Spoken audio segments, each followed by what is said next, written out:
What basically is a relay? A relay is a electrically operated switch. Let's go ahead and look at the symbol of a relay. So let's place this aside.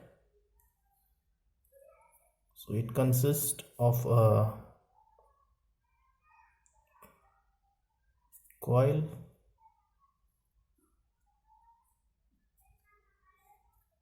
and a pair of contacts, one being the NC contact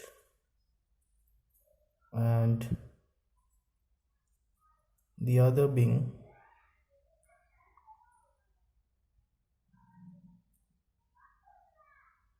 the NO contact.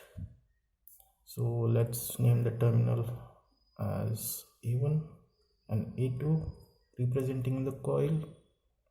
So let us put this like this. The terminals are 12, 14 and common. In this case it is a NC contact and here it is a NO contact. So basically we'll be testing the coil.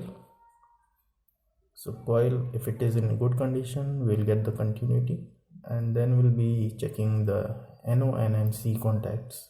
So for NC we'll be getting the continuity, and for NO we'll be getting no continuity. So if this satisfies the three conditions, the relay is a good relay. So let's go ahead and test our relay. So guys, you can see I will flip the relay.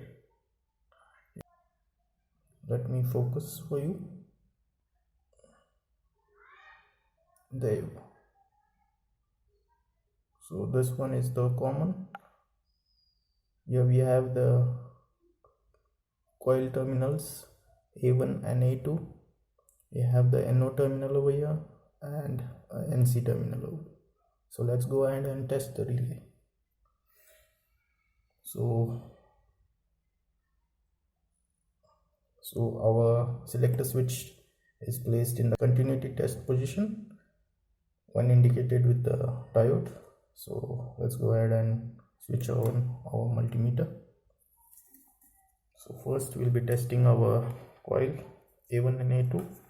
Let's see if we get a reading under continuity. There we go. So coil is healthy. Next we'll check the NC terminal. So we'll be placing our lids on common and the other point. So here we go. So it doesn't matter how you place the terminals. There you go. You have a continuity test being satisfied for NC terminal. So let's go ahead and test the NO terminal. So under this we should not get any continuity. That's it. We did not get any reading. So the relay, this is how a relay is to be tested.